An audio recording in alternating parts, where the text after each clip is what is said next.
My name is Ayaz and I live in Estonia and I work for the Khan Academy Azərbaycanca localization team. I have started last year in September, but I was volunteering until May 2019, and from May 2019 I started to help about the volunteer and translation manager. So I'm in the board from May 2019. Well, when I was in Turkey with my studies, I saw so many people who used Khan Academy, but those people knew how to speak in English, so they know English, so it was quite easy to use these sources. But I also know that there are so many people who live in Azerbaijan, they don't have the same opportunity who live in the city center.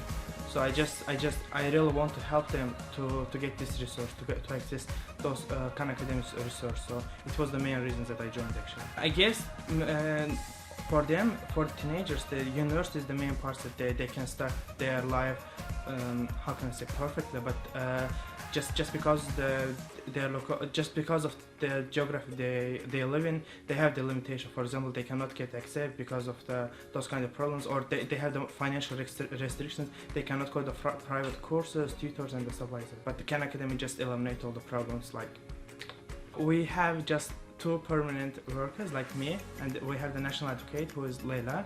National advocate, her name is Leila Gasimov. Oh, we don't have the NGO, we like individuals, like Leila and me, we don't have the NGO. I guess when I think the potential impact that it can make in the future, I really get motivated every time. I mean, each morning, 1 hour, and before sleeping 1 hour, I always spend my time to manage the team, to do things that relate to Khan Academy, and every day I just try not to miss it, because every time I think about the future, that what can we make and what can we change in the future, so it really drives me so motivated.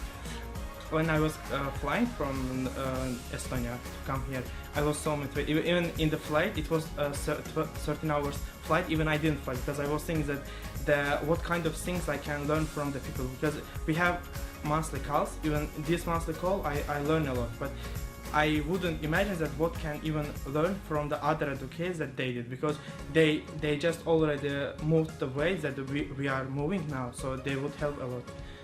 And I mean, I just met with them yesterday, and from yesterday it was amazing. Like, they taught me a lot about everything.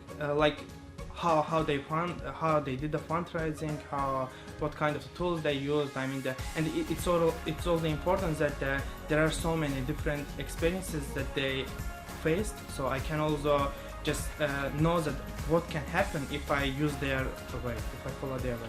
I guess the main challenge is that we don't have enough funds, because after some points we really need some specialists that need to check all the documents and the stuff like that, but we don't have enough money. I mean, we don't have any money, like we don't get any fund that can be checked all the documents. So every time, myself, I just checked all the documents that mass videos, we are now localizing the mass videos, I always check them by myself. So, but it takes a lot of time, and I guess if we would have the enough fund, then it would be more productive and faster than it's now. I mean, I would ask from them that the same thing, that if they think about the future of the Khan Academy, then they would for sure fund, because they also know that there are so many people who have the problems, and I know so many people who wants to help those people, but they do some, how can I say, the short-term programs, summer camps or something like that. But this Khan Academy that can change a lot in this children's life, a lot, rather than to make the short-term projects or the summer camps.